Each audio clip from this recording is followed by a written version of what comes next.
chers lecteurs du site d'information actupeople.net. Aujourd'hui, nous recevons donc l'une des têtes de gondole pour les passifort de la toile ivoirienne, surtout au niveau des web comédiennes. Aujourd'hui, du virtuel, elle a allé sur la scène. Depuis quelques années déjà, elle fait des émules sur la toile, suivie par 1 100 000 abonnés sur Facebook. Autant de personnes, de followers sur Instagram. C'est quelqu'un qui, on dirait dans le jargon, n'a pas la langue dans la poche. Voilà.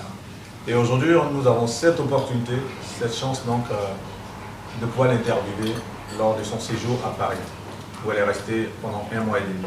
Je veux parler de Ibidero, celle qui se fait appeler donc Sawa Lampadaire, la Daichi. Il y a pas mal de surnoms sur lesquels elle va se prononcer tout à l'heure. Bien avant, je vous ai donc déjà, à travers donc le Zoom de Jean-Luc Moreau, dis bonjour à Ibidero. Comment vas-tu, ma belle? Ça va très bien, merci. Ça va? Oui, ça va. Et chez vous, ça va? Bah, Dieu fait grâce. On s'accroche. Machallah. On est très heureux de te recevoir donc, sur actupeople.net. Oui, On te dit merci pour cette confiance que tu nous fais. Et on sait que ce soir, on aura en tout cas assez de matière. On a fait 5 heures de route quand même dans Paris pour oui, ça.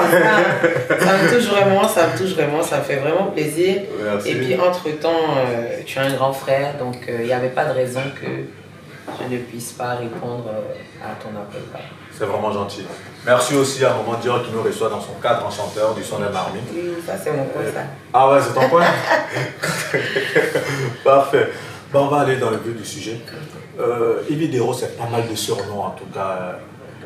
Sawa Lampadaire, tout à l'heure je l'ai dit en introduction, la Daichi, et quoi d'autre Photo encore? Annie Chaba, le Baobab, Highlander, Waouh.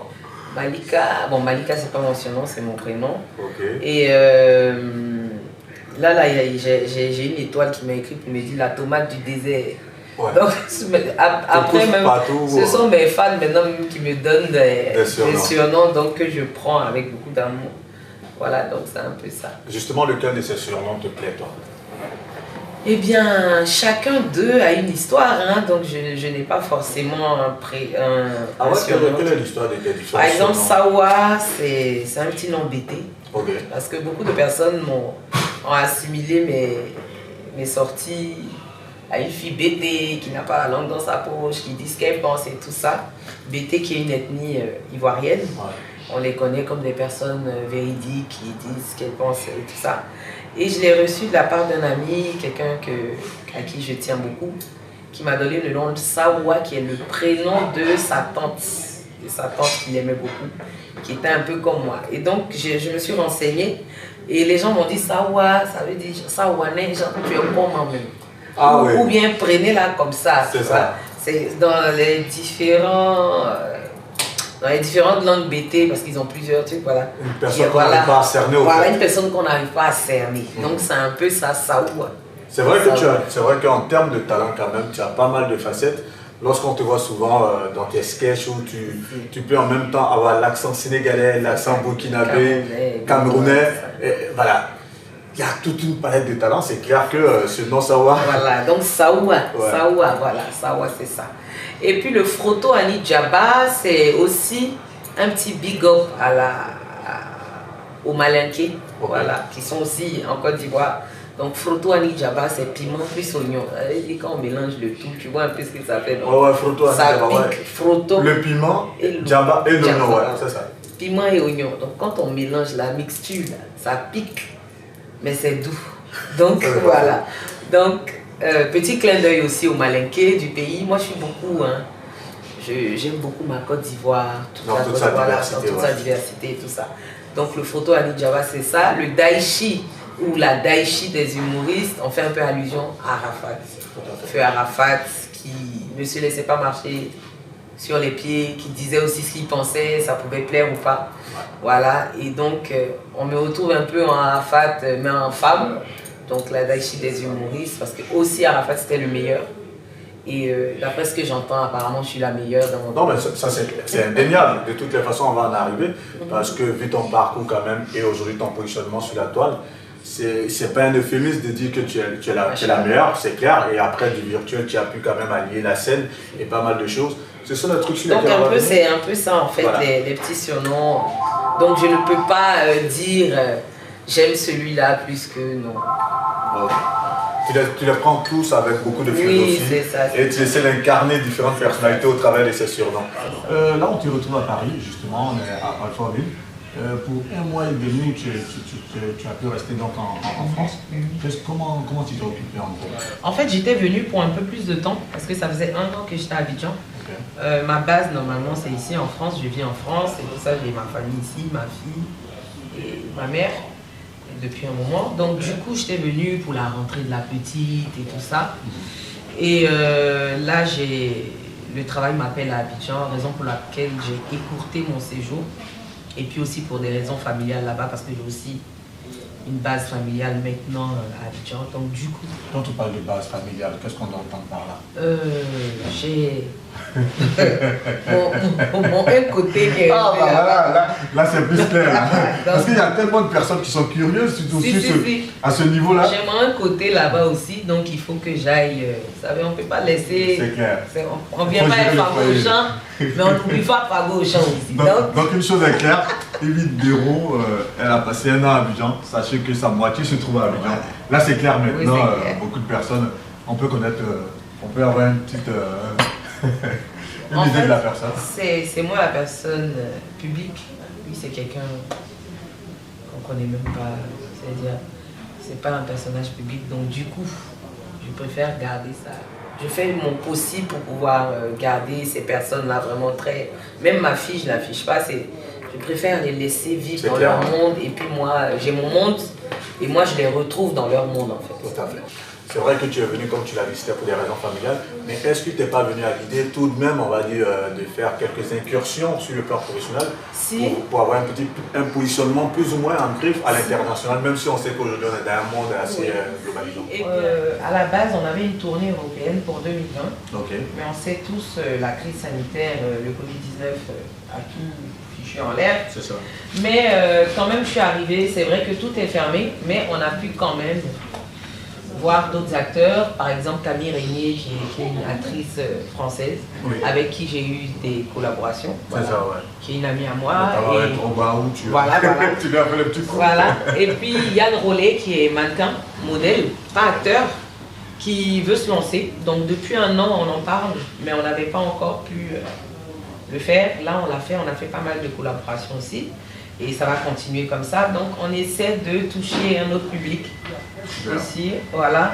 Et puis il y a Emric Amoukila qui est des Antilles, avec qui on est en train de monter un projet aussi pour les Antilles, les Caraïbes et tout ça. Donc essayer de toucher aussi le public là-bas parce que Evie Dero aussi suivi les Antilles, Haïti, Martinique, Guadeloupe et tout ça. Aller aussi du côté des Antilles pour nos parents qui ont été déportés et tout ça. Donc qui aiment beaucoup tout ce qui se passe en Afrique, mais voilà, donc c'est un peu ça. Je suis venue aussi pour ça. Je suis aussi venue pour essayer d'être un peu seule, loin de tout ce qui se passe à Abidjan. Tu avais besoin d'un petit recul. D'un petit recul, ouais, pour écrire aussi la prochaine saison de Monsieur et Madame Compris, qui sera diffusée sur la nouvelle chaîne ivoirienne. Donc voilà, c'est un peu de tout ça. Et je prépare une nouvelle émission qui sera diffusée bientôt peut-être en télé pour parler. Donc je suis venue aussi pour essayer d'asseoir tout ça en fait. En tout cas, pas mal de projets en perspective. Ouais. Tout à l'heure, justement, tu parlais de la tournée que vous deviez faire pour 2020. C'est-à-dire qu'on verra bientôt Evie Dero avec d'autres comédiens sur des scènes, on va dire dans des théâtres français, c'est ça? Oui, déjà j'avais commencé ici, à l'Apollo Théâtre. Je faisais les premières parties de Samia Osman. Ouais. Et donc j'ai déjà goûté la scène française. Je sais un peu comment ça se passe. Eux, c'est plus les One Woman Show. Nous, à Abidjan, j'ai essayé de moderniser ça. Donc, je fais un peu de la comédie musicale parce que je commence toujours mes spectacles avec la danse, de la musique et tout ça. Et donc, c'est ce que je veux déporter ici, avec des sketchs sur scène. C'est-à-dire montrer comment nous, on fonctionne là-bas, leur apporter ça ici. Je suis seule en scène, mais je vais faire rentrer des acteurs, des artistes, des comédiens pour leur montrer un peu comment ça se passe en Afrique. Comment tu vis tout ce succès qui t'accompagne depuis tant d'années? Depuis quelques années déjà. Honnêtement, j'ai la tête bien froide. C'est vrai que par moments, je suis fière. Je suis très fière et très heureuse de ce qui m'arrive, mais je garde la tête froide. Vous savez, le passé de quelqu'un joue beaucoup pour son présent et pour son futur. Ok. Dans son présent et pour son futur. Et moi, le passé que j'ai eu a beaucoup joué. Et joue beaucoup, oui, joue beaucoup, positivement même. Parce que mes parents sont nantis. J'ai eu une période où moi-même, délibérément, je suis allée dans la vie active, je me suis lancée dans la vie. Donc j'ai traversé des moments assez difficiles qui m'ont forgé en Afrique. Donc j'ai vécu dans l'opulence. Après, je suis allée au bas de l'échelle, délibérément. Après, je suis remontée toute seule. Je suis venue en France, je suis descendue et je me suis battue pour remonter. Donc, je veux dire, toutes ces étapes-là ont servi aujourd'hui à ce qui m'arrive. Donc, ça te forge une personnalité, ça te forge un caractère et en plus d'être une femme, ça te permet de garder les pieds sur terre, quoi. Puisque tu en parles, comment est-ce qu'on peut venir d'une famille nantie et du jour au lendemain se retrouver dans des difficultés, et comme tu l'as dit, parce que toi-même tu l'as voulu, comment ça arrive? Explique-nous un peu. Eh bien, c'est je peux dire par orgueil, parce que je suis très orgueilleuse quand même, hein, de façon en griffe. À un moment donné, la crise de l'adolescence. Donc c'est à quel âge tu décides par exemple de laisser tout ce... Moi je suis partie de la maison à 18 ans, 17-18 ans. Waouh. Ouais, 17-18 ans, je suis partie de la maison. C'est un coup de tête, comme tu l'as dit, par orgueil. Tu voulais prouver quoi aux parents? En fait, à ma mère c'est quelqu'un de très... Elle était très sévère à l'époque. Et ça ne matchait pas trop entre elle et moi. Donc du coup, je suis partie de la maison parce qu'il y avait des tensions, il y avait plein de trucs. Je suis partie de la maison et puis voilà, j'ai décidé de ne pas revenir avant que je ne sois bien. Autonome. Mais à un moment donné, j'ai dû revenir, j'ai dû replier. Parce que c'est ça aussi qu'il faut dire aux jeunes. Quand ça ne va pas, il ne faut pas avoir honte de revenir en famille. Hein. C'est-à-dire, pas forcément aux jeunes, hein, même aux femmes qui sont dans leur foyer, qui sont par exemple battues ou qui ont des difficultés, qui souvent ont peur du regard des voisins ou du regard de la famille. Ah non, si je retourne en famille, c'est la honte. Non, non, non. Souvent, il faut reculer pour mieux sauter. Donc moi, à un moment de ma vie, je suis retournée en famille. Sans honte, je suis retournée, c'était difficile encore. Mais ça m'a... Non, c'était difficile parce que vous revenez, il y a la petite soeur à la maison, il y a plus de respect, il y a plein de choses qui arrivent. Tu n'as plus la place que tu avais. Tu perds la place que tu avais. Donc du coup, il faut encore se battre 2 fois plus. Donc c'est ce que j'ai fait. Et puis voilà où nous en sommes aujourd'hui. Justement, c'est après tout ça que tu as décidé de venir en Europe, où tu as connu aussi, tu as traversé pas mal de difficultés. Comment ça s'est opéré cette transition donc, de ta vie, on va dire en Afrique, à celle où tu viens en Europe, où après on sait un peu tous les difficultés qu'on peut vivre en Europe. Comment est-ce que tu opères cette transition-là? Eh bien là-bas à Abidjan, déjà à un moment donné, j'avais commencé à reprendre des activités et tout ça. Comme quoi? J'avais récupéré la brasserie de ma tante. Okay. Donc j'avais commencé vraiment à me positionner. Et mon père avait laissé... Quand tu parles de brasserie, c'est quoi? Une buvette? Un bar. Un bar, ok. Un bar privé. Et mon père aussi avait laissé, nous a laissé quand même des biens avec mes frères. Et c'était moi la représentante à Abidjan. Donc du coup, j'ai pu aussi quand même me refaire. Et c'est à partir de là que j'ai décidé de venir en France. Donc je suis venue en France. Quand je suis arrivée en France, honnêtement, je ne m'attendais pas à cette vie-là au départ. Ouais. Parce que la France, on se dit, tout est beau, tout est bling bling et tout. Donc tu arrives avec un peu d'argent, puis après tu fais les magasins, tu fais... et puis après, l'argent fini, tu es là, il n'y a personne pour t'aider. Tu appelles un tel, on te dit, ah mais voilà, tu appelles un tel. Et tu es enceinte, donc c'est pas facile encore. Mais par la grâce de Dieu, tu as des objectifs. Tu ne les quittes pas des yeux. Tu as un Dieu en qui tu crois, donc tu t'accroches à ça. Et puis voilà, tu fais ton petit bout de chemin. Quels étaient ces objectifs à toi? Toi, tu avais quel objectif en venant ici en France? Moi, je voulais réussir. Oui, mais réussir. C'est-à-dire réussir dans la vie. Je sais que la réussite, c'est le travail. Ok. J'ai toujours travaillé. Même étant enceinte, dans mes débuts, j'ai travaillé. Quand j'ai accouché de ma fille, 3 mois après, j'ai commencé à travailler déjà. Donc je la laissais chez les nounous au noir. Je partais travailler, je faisais femme de chambre.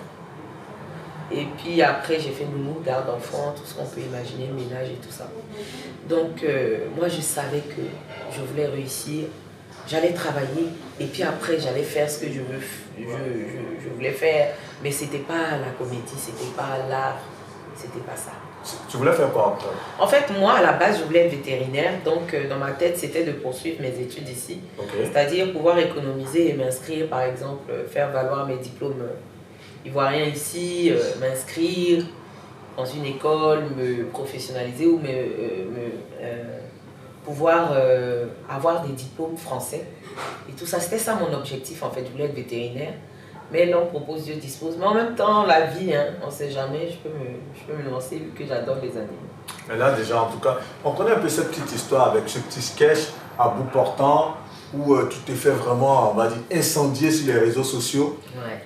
Et du jour au lendemain, tu t'es dit, bon, de ce mal en griffe qui n'a pas pu peut-être entamer ton ardeur, tu te dis, je me lance. Ça vient comment? Ça se passe comment? À la base, c'était pas une... bon, cette vidéo-là, si elle a été postée par moi-même, mais avant ça, j'avais commencé des vidéos. Ouais. C'était une amie, Aïda, qui me filmait comme ça. Et puis, elle a balancé sans mon accord sur les réseaux sociaux. Donc, les gens ont aimé et les gens ont redemandé. Donc, un jour, peut-être des mois après, hein, j'étais avec un grand frère là, et l'autre, je t'ai aidé. Et puis, je lui ai dit, viens, tu me filmes. Tu me filmes. Et donc, c'est lui qu'on entend... qui me pose la question, madame, donc je lui dis, vas-y, voilà ce que tu dois faire. Et on balance, et ça fait un carton. Mais en même temps que ça fait un carton, il y a un retour où je suis insultée. C'est ça. Je ne comprends pas, donc je dis, mais attends, ça ne va pas ensemble. Donc là, ça me fait paniquer.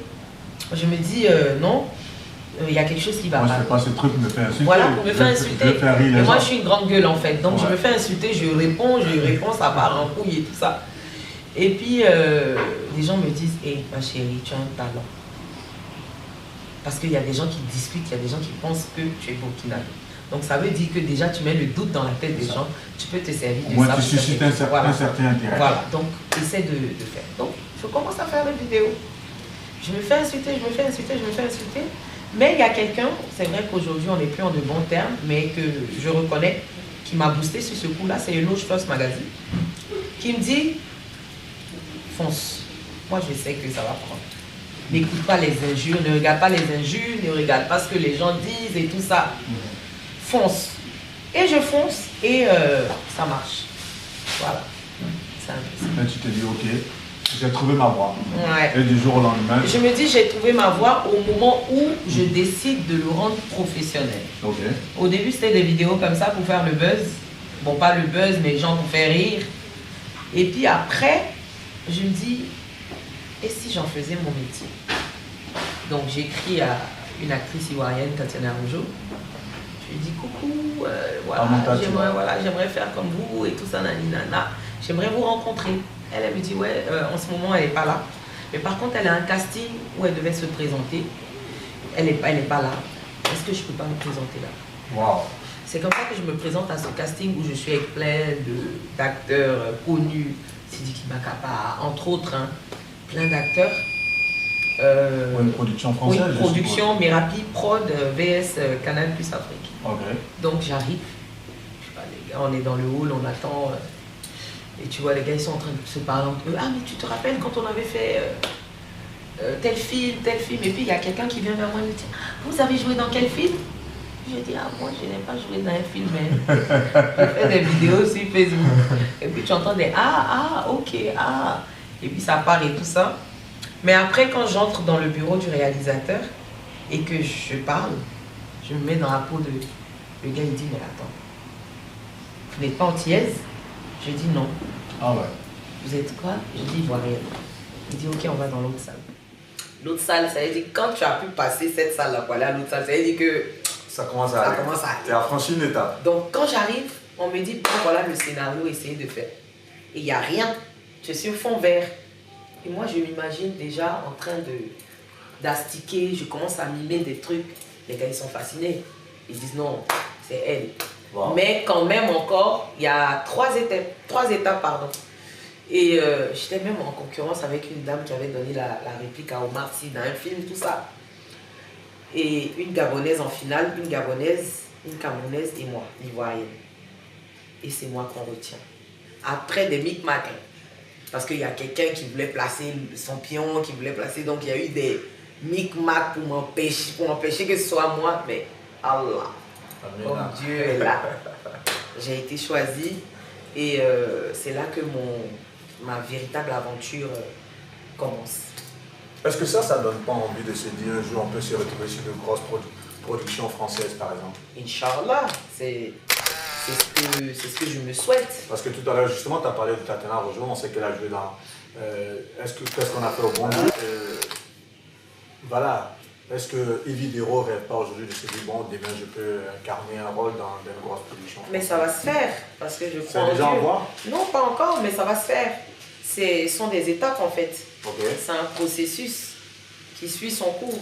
En tout cas, c'est tout le mal qu'on te souhaite. Merci. Et c'est clair que lorsqu'on a autant de succès, lorsqu'en peu de temps on a pu se hisser à ce niveau, cela aussi va avec bien de polémiques. On va s'intéresser à toutes les polémiques en tout cas qui ces temps-ci ont émaillé la vie de Yves Dero.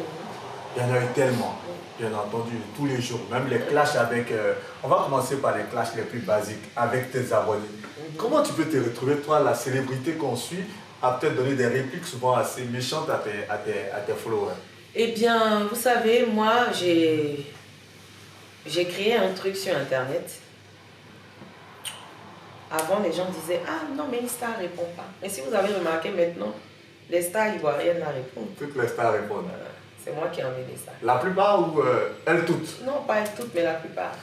C'est moi. Quelles sont les stars qui répondent? Quand tu connais? Beno répond.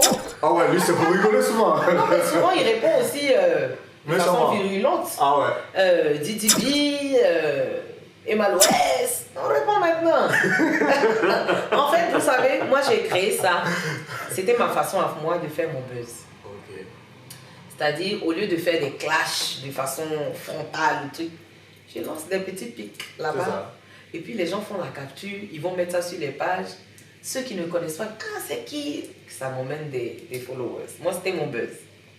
Maintenant, c'est rien de méchant, hein. C'est souvent des petites répliques, on se dit méchantes, mais avec un brin d'humour, parce qu'on sait qu'en Côte d'Ivoire, nous-mêmes on a un sac. Voilà, c'est ça. Comme tu l'as dit, c'était une manière pour toi de créer une saine émulation autour de ta page, tout, de sorte à ce que les relais se fassent. Mais au-delà des relais et autres, on se retrouve dans les clashs avec des personnalités, ou bien pas, je ne dirais pas des personnalités, mais des personnes qui sont dans le même domaine que toi. Les premiers clashs, par exemple, auxquels on a pu assister entre autres, c'est avec ta jeune sœur, avec qui tu as même fait une collaboration, Eunice Zulon.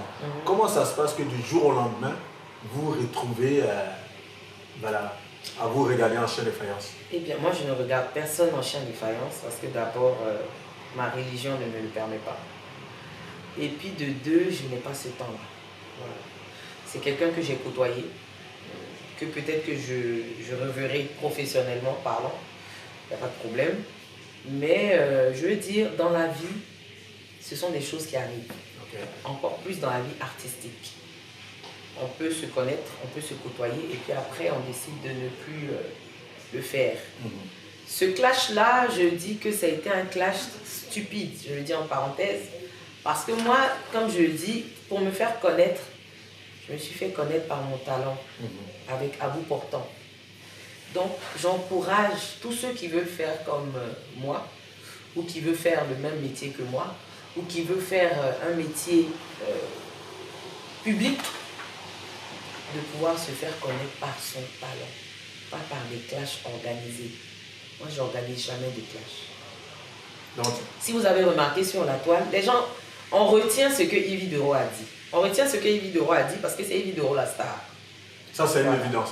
Voilà. Et donc, ce qu'ils ont compris, attaquer Yves Dero, inventer des choses sur Yves Dero, et vous avez la lumière. Donc, du coup, c'est dommage. Ce buzz-là, c'était une pure invention. Quelque chose de purement inventé. Cette histoire de morsure, il n'y a jamais eu même de... On n'a même pas été proche de... C'est-à-dire, à vol d'oiseau, on était à à 5 pas, ou je ne sais pas quoi, 5 ou 10 pas même. On n'a même pas été... Voilà. Cette histoire t'a pas un peu affecté quelque part de savoir que c'est ta jeune soeur quand ça même? m'a affecté, voilà. ça m'a affecté. Si je dis que ça ne m'a pas affecté, je serais en train de mentir. Ça m'a affecté parce que c'est quelqu'un que j'ai aidé en quelque sorte. C'est quelqu'un qui est venu vers moi pour me dire, grande soeur, je veux. Et j'ai dit, voilà ce que moi je peux faire. C'est quelqu'un avec qui j'ai voyagé, avec qui je suis allée au Congo. En fait, je dis, on a vécu des choses. Ouais. C'est quelqu'un que j'ai apprécié. Donc, voir cette personne-là oublier tout ce que j'ai pu faire à un moment donné où elle avait besoin de moi, créer ça pour me salir, pour elle se mettre dans la lumière, honnêtement, ça m'a fait mal. Mais comme je dis, Machallah, je remercie Dieu pour la religion. Ça vous aide à passer sur beaucoup de choses. Super. Voilà. Ça aide. Il y a eu aussi un peu ta nomination au PRIMUD où au dernier moment tu t'es désisté. C'était quoi l'année dernière? Ouais. Et ça fait qu'aujourd'hui, personnellement j'en parle parce que personnellement j'avais été un peu affecté par rapport à ça parce que j'aurais aimé. Ça c'est personnel parce que d'autant plus que ton travail, comme on dit, tout travail mérite récompense. Peu importe peut-être la catégorie, j'aurais aimé peut-être que quand même tu sois en de bons termes avec les organisateurs, de toi quand même avoir, on va dire, des dividendes, que ce soit en termes de prix ou pas, mais au moins le fait de savoir qu'on reconnaisse ton travail, moi personnellement j'aurais aimé, mais après je me dis que ça a dû créer un petit froid quand même entre l'organisateur. Aujourd'hui c'est quoi tes rapports avec Mollard? Eh bien le grand frère Mollard, il demeure et il reste mon grand frère, pardon mon grand frère. On n'a pas d'animosité, il n'y a pas d'animosité entre nous. La preuve, après on était à la Tabaski chez le colonel Feu Watao. Donc je veux dire, Facebook c'est pas la vraie vie. Et les gens n'ont pas encore compris. On peut se parler sur Facebook, il peut y avoir des choses, mais on back off là, on est frères. Dans la famille, il peut y avoir des embrouilles. Et puis après, on monte en disant on est frères.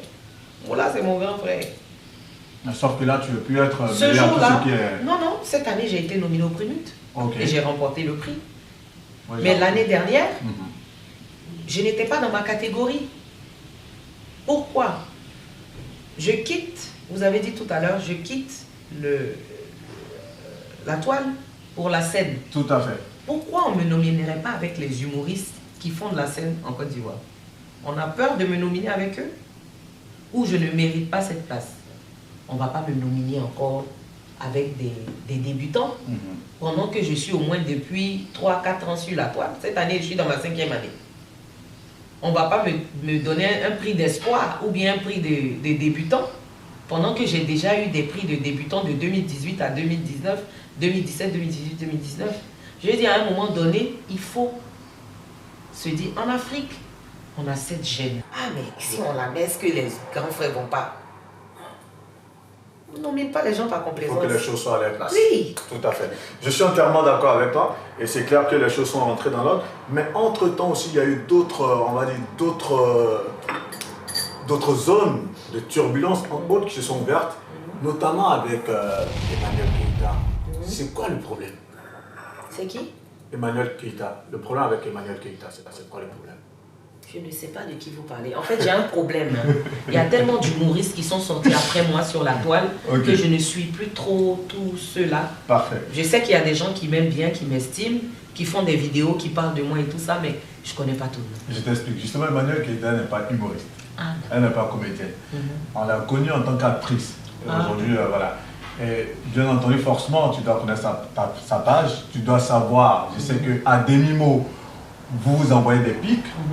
Et nous, on a l'opportunité aujourd'hui de t'avoir en face.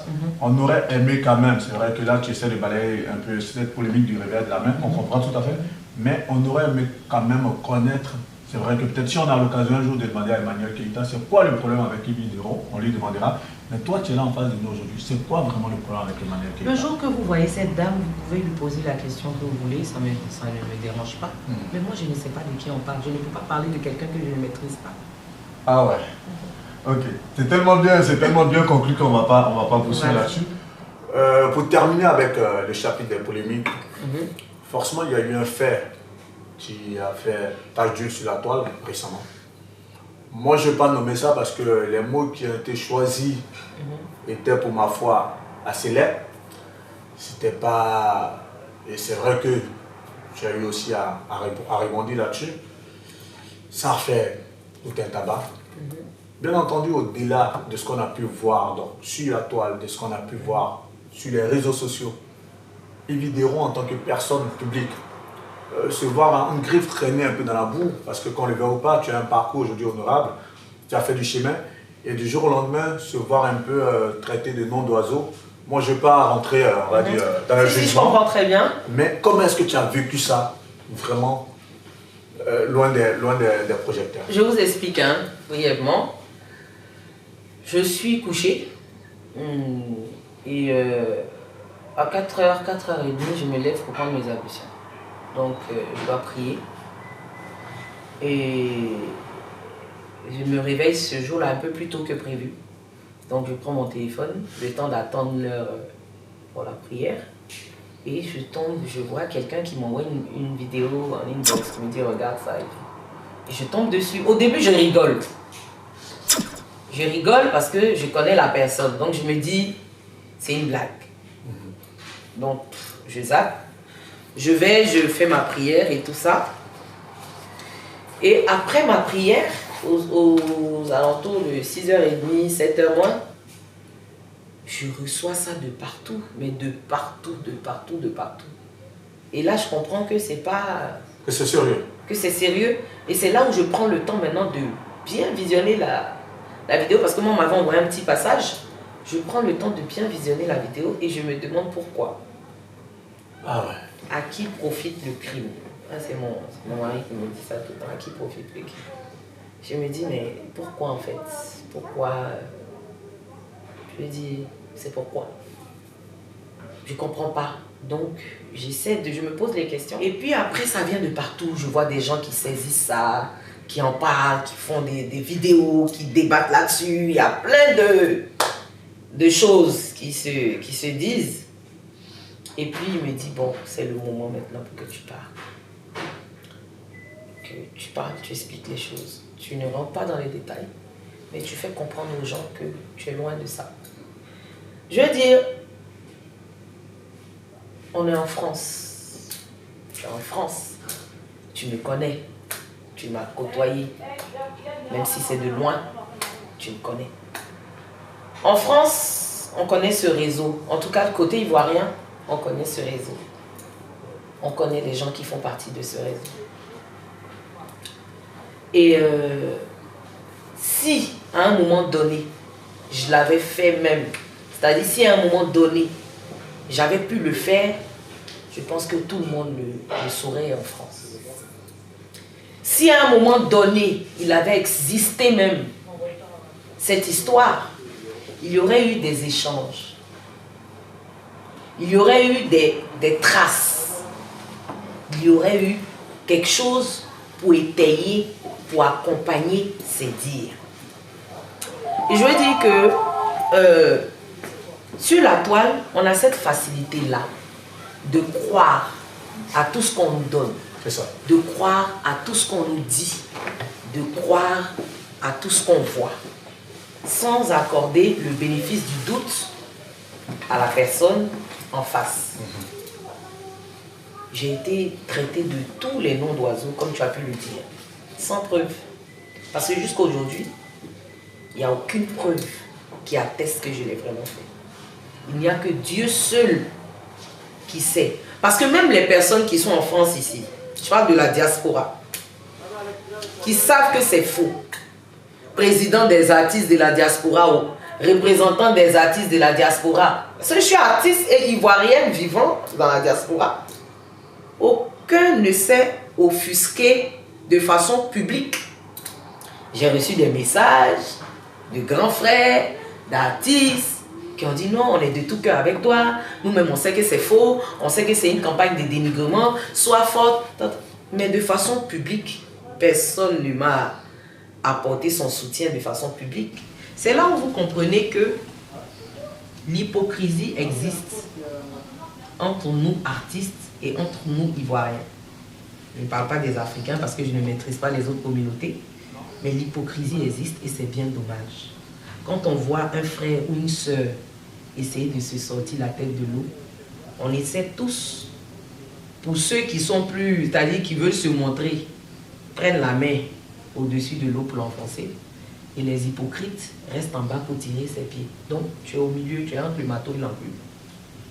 C'est un peu ça qui m'est arrivé. Je remercie Dieu. Je n'ai pas parti quelque part. Parce qu'on ne salit que ce qui est propre. Le porc est déjà dans la boue. Tu vas voir quelqu'un aller prendre la boue encore pour mettre sur le porc. Ça, c'est clair. C'est clair. Donc, c'est celui qui est propre là, qu'on veut salir. Mais l'homme peut salir, mais c'est Dieu qui lave.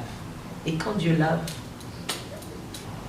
ça m'aurait affecté si la personne avec qui je partage ma vie avait cru ou m'avait laissé ou m'avait abandonné, ou si ma maman avait pris ça à cœur, si ma famille, non.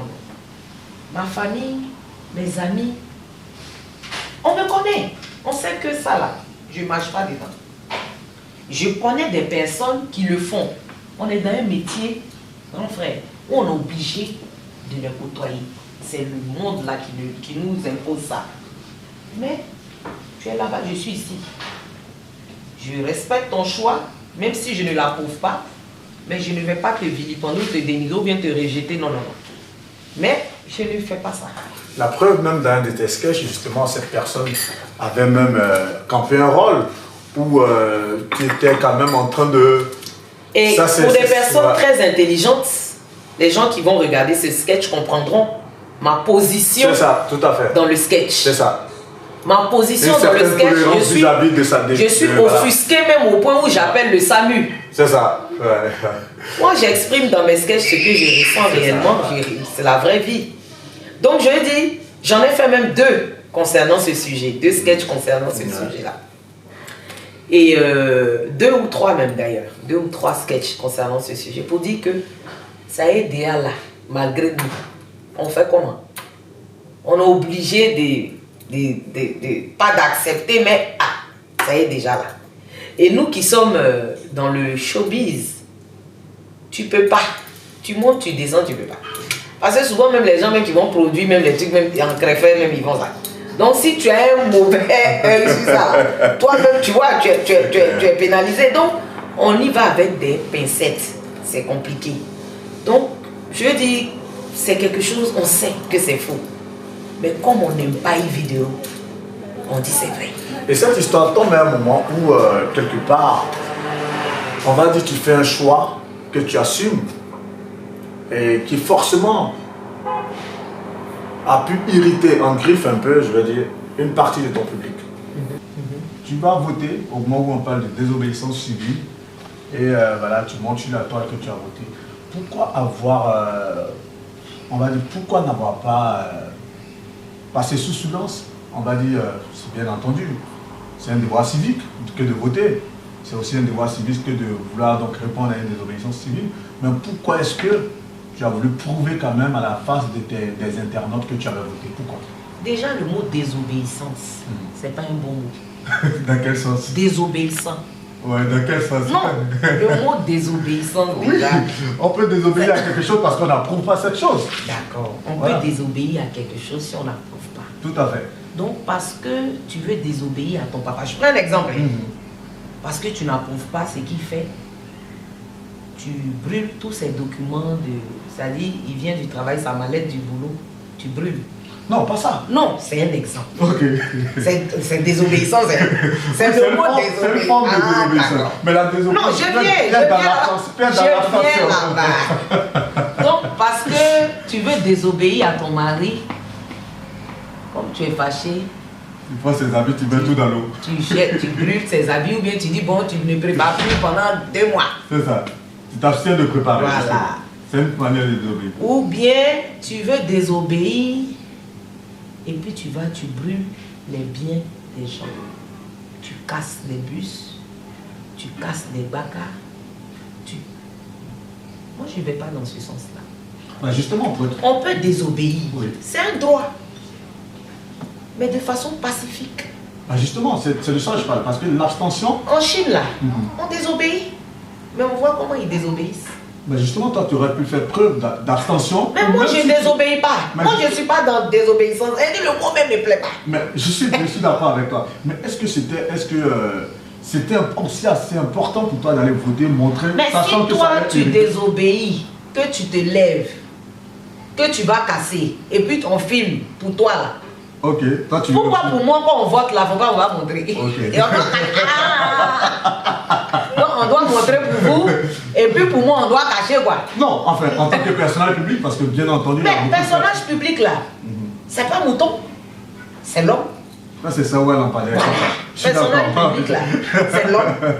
Donc, je veux dire, autant il y a des artistes qui se sont levés pour dire désobéissance civile, il faut qu'on accepte aussi qu'il y ait des artistes qui ont dit nous on va voter. C'est ce qu'on appelle la démocratie. C'est clair. On demande à ce que les politiciens soient démocrates, mais nous-mêmes, le peuple même, on n'applique pas la démocratie. Comment ils vont nous copier? Ah, mon frère, toi tu allais voter. Ah, moi je ne vote pas. Ah, mais pourquoi toi tu ne votes pas? Ah, mon cher, moi c'est que le gars là, ça ne me plaît pas. Ah, mais toi pourquoi tu votes? Ah, moi je vote parce que je pense que voilà. Et puis autour d'un café, on échange nos idées comme ça et puis paf, c'est fini. Mais parce que Yves Dero allait voter, ça va irriter une partie de son public. Mais irritez-vous. Irriter, un mot qui est dans le dictionnaire, si on a écrit, c'est pas on doit utiliser. Tout à fait. Donc si le mot irriter est arrivé, où on doit utiliser, irritons-nous. Ils vont s'irriter, quand ils vont finir de s'irriter là. Quand je vais mettre le vidéo, ils vont regarder, ils vont dire, c'est pas fini. Ça, à ce niveau, en tout cas, il n'y a rien à te reprocher. Justement, on va s'intéresser aux différents personnages qui t'accompagnent dans tes différents sketchs, qui sont tous aussi originaux les uns que les autres. On va s'intéresser à Zadito, Ziké, Tonton Fela, et Jean-Paul avec la famille Tombi, justement. Où est-ce que tu les déniches, tous ces talents-là? On commence par Zadito, par exemple. Comment tu les déniches? Je voulais parler de JP. JP, je ne le mets pas dans le même canevas parce que JP, c'est un artiste confirmé. C'est tout à fait. C'est un acteur et tout ça qui m'a apporté son soutien l'an dernier pour mon spectacle, mon premier spectacle. Et je l'ai trouvé tellement professionnel et très bon acteur que je l'ai gardé avec moi et donc on travaille ensemble. JP m'accompagne aussi souvent dans l'écriture de mes sketchs, dans la proposition de sketch aussi. JP m'accompagne. Il y a aussi Bess Adjai, qui est un acteur... de la Popouba. Voilà. C'est un acteur confirmé aussi. C'est un grand frère qui m'accompagne aussi dans la scénarisation. Il y a Marie-Claude Sarr, qui a joué dans Ma Famille, dans Nafi aussi, qui est actrice aussi confirmée, qui m'accompagne. Il y a plein d'artistes comme ça confirmés qui m'accompagnent, comme le grand frère, le papa Zadito, cinéaste, scénariste, metteur en scène, qui m'accompagne aussi, qui me conseille aussi. Donc je dis, je m'entoure aussi des anciens et des acteurs confirmés. Au-delà de ça, il y a des personnes que je recrute comme ça, que je rencontre dans la vie, en qui je décèle un petit truc que je recherche. Donc souvent je ne les utilise pas là. Mais quand j'ai un scénario, je me dis, ce gars-là, il pourra bien jouer ce truc. Voilà. Et pour revenir à Ziké, par exemple, Ziké, je l'ai rencontré lors de la visite d'une opération immobilière. C'est quelqu'un qui travaille à Abidjan dans une société. Et je l'entendais parler, j'ai dit non, ce gars-là, il faut que je bosse avec lui. Donc je prends son numéro et je le rappelle quand on doit faire le tournage de Madame Tompi, la saison 1. La saison 1, pardon. Donc je lui dis, viens, et c'est sur le lieu du tournage que je commence à le coacher. Il dit ça, fais comme ça. Et c'est la révélation de la série. Il est fait avec un naturel tellement déconcertant. Voilà, c'est la révélation de la série. Et depuis lors, ils ont signé avec ma boîte, JP, Ziké, Tonton Fela et tout ça. Ils ont signé avec Waraba Group, donc ils sont acteurs de Waraba Group, qui est ma boîte de production et placement d'acteurs. Tu as parlé de comment tu as rencontré Ziké, mais Zadito par exemple. Zadito, je l'ai rencontré. Comment j'ai rencontré Zadito qui notamment. Oui, je l'ai rencontré par un ami. Était le copain de Apopo. Oui, je ne me souviens plus comment je l'ai rencontré, mais c'est un ami qui n'a jamais fait ça. On était assis un jour et je lui ai dit, viens, on va faire une vidéo. Et donc on est monté dans ma voiture, on a fait la vidéo et ça a eu le buzz. Aussi naturellement. Voilà, on s'y attendait pas. Au début, si vous avez remarqué, Zadito c'est pas un acteur, c'est quelqu'un qui n'a jamais fait ça. C'est moi qui l'ai mis dans ça.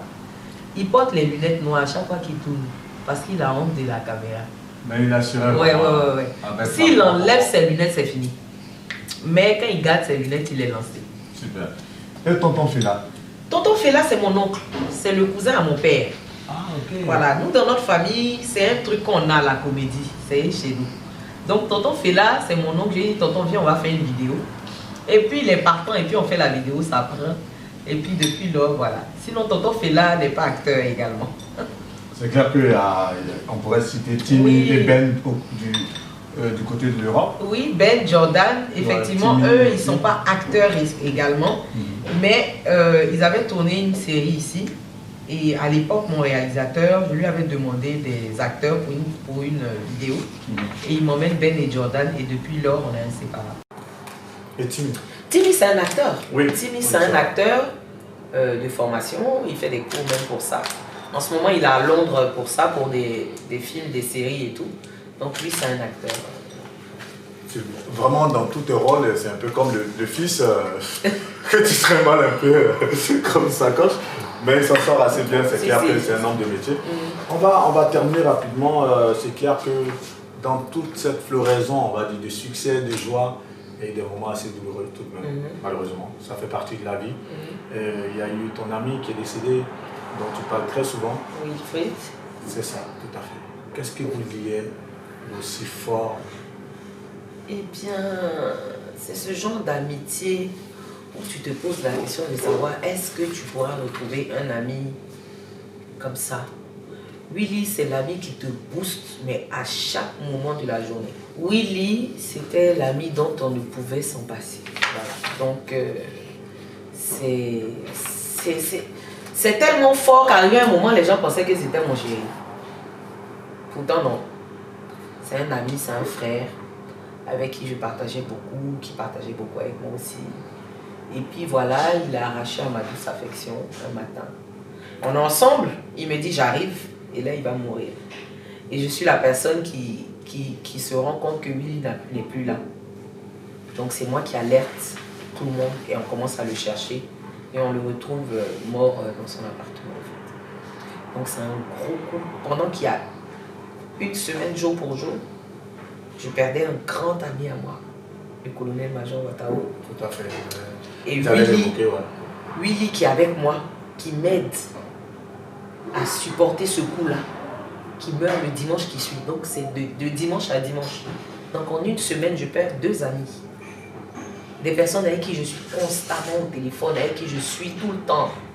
Ça a été un véritable coup dur. Je ne sais même pas, j'ai perdu combien de kilos. Tellement ça m'a... Voilà. Mais Dieu nous permet de pouvoir soigner cette plaie-là. On n'oublie pas, mais je ne sais pas comment ça se passe, mais on arrive à vivre avec. Les vidéos, ce sont aussi les personnalités politiques. On te sait très proche de tous ces grands noms de la politique en Côte d'Ivoire, du monde des affaires aussi, notamment Janine Diagou, qui est l'une de tes marraines dont tu parles très souvent. On sait tes rapports avec Yolande, l'épouse du Premier ministre Ahmed Bakayoko, avec même la Première Dame. Alors, c'est quoi tous ces rapports, on va dire, aussi élogieux? Comment est-ce que tu peux les expliquer avec toutes ces personnalités, de sorte à ce que ça matche très souvent lorsque vous vous rencontrez? En fait, le truc, c'est que je fais de l'humour qui plaît à toutes les couches de la société. C'est-à-dire, je fais de l'humour qui est compris par tout le monde. Autant je peux parler la langue française, autant je peux parler le mouchi, autant je me fonds dans la masse. Donc du coup, ça plaît à tout le monde. Donc si ça plaît à Paul, ça peut bien plaire à Jean. Si ça plaît à Jean, ça peut plaire à Simplice. C'est clair. Donc ces personnes-là, ces dames-là, ce sont des personnes qui aiment d'abord mon humour avant ma personne. Donc elles m'ont connu par mon travail. Elles m'ont invité dans leur disons, je ne pouvais pas dire leur intimité, mais oui, disons leur intimité, oui. Et ont découvert en moi une petite bien respectueuse, adorable, loyale. Et donc, la Première Dame, c'est tout d'abord la Première Dame de mon pays. Donc, c'est un honneur pour moi d'être reçue par la Première Dame. Et puis, c'est une maman. Au-delà de ce qu'on peut voir, Première Dame et tout ça, c'est une maman. C'est une dame d'une extrême gentillesse. Elle est très très gentille, elle est bienveillante, elle est au petit soin des autres. Il faut la connaître, il faut la connaître, il faut la côtoyer pour savoir. La première dame, c'est quelqu'un franchement de... Elle est tout le temps souriante, elle sourit tout le temps, elle est tout le temps... Au point où je lui demande de faire un snap. Et puis elle va faire le snap. Entre-temps, on sait les premières dames, mais c'est quelqu'un de vraiment très, très gentil. Mis à part la politique et tout ce que vous voulez.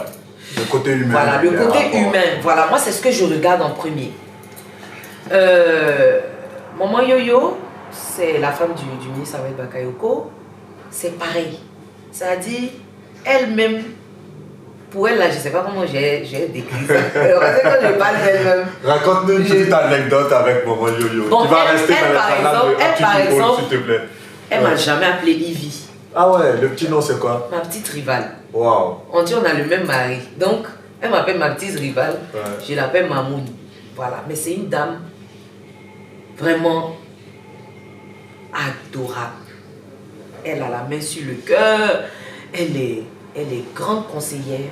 Elle me donne des comptes. C'est-à-dire, vous voyez, on voit les gens. La politique aujourd'hui est en train de gâcher beaucoup de choses.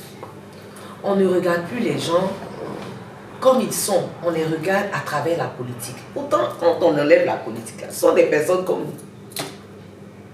C'est une dame vraiment d'une extrême gentillesse. Une extrême gentillesse. Janine également. C'est quelqu'un aussi de très gentil. Très gentil, en tout cas, franchement, Dieu fait grâce. Amen. Je suis entourée de bonnes personnes, de modèles. Janine Diabou, c'est un modèle.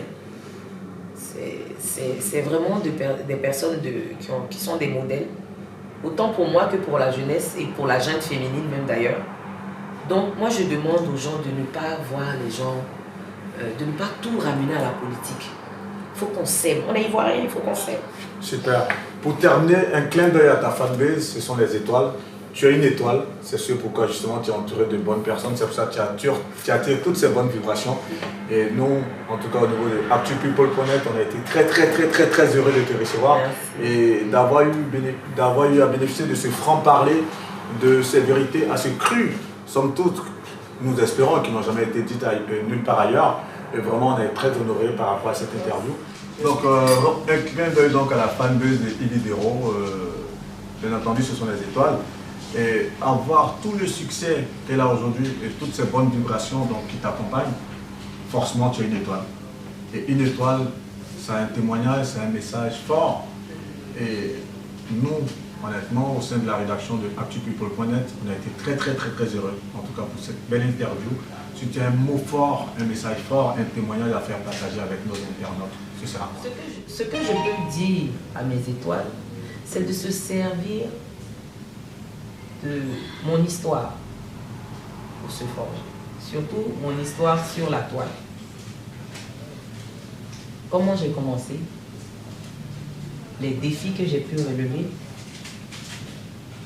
les embûches, les péripéties, tout ce qui va avec, et de garder la tête sur les épaules. Et de se dire que quand on est sur le bon chemin, quand on est sur la bonne voie, il y a tout ça qui va avec, c'est un package. Quand vous êtes en train d'aller vers quelque chose de bon, vous êtes toujours attaqué. Vous savez, sur un terrain de football, c'est le joueur qui marque, c'est lui on attaque. On n'a jamais vu quelqu'un attaquer le gardien. On n'a jamais vu quelqu'un aller tacler, c'est-à-dire tu quittes sur le terrain là, tu vas tacler le gardien. C'est celui qui marque le Drogba, le numéro 11 là. C'est lui on veut tacler. Moi je suis Drogba. Celui qui a toujours la bonne idée, celui qui est toujours sur la bonne voie, c'est lui on veut déstabiliser. C'est ça la vie. Donc il faudrait qu'ils gardent la tête sur les épaules, les yeux fixés sur leur objectif, la crainte de Dieu, et puis ils vont voir. Les gens vont beau faire, ils vont beau faire, eux ils vont continuer d'avancer. Et puis c'est aussi ça qui fait le monde. On a besoin de ça pour évoluer. C'est un peu ça que je voulais dire. Merci beaucoup, Evidero. On te souhaite encore plus de succès. Merci. C'est clair que déjà tu baignes dans le succès depuis quelques années. Amen, Yarabi. Plein succès à pour tes prochains projets, pour les nouveaux épisodes de la Monsieur famille. Madame Tonpi. Monsieur et Madame Tonpi, que j'aime beaucoup. Merci. Ça, je te dis, en fait, c'est clair que moi, je ne suis pas une étoile, c'est clair. Mais je fais partie des fans, en tout cas de ceux qui suivent. Non, tu es étoile. Non, non. Tu es étoile là.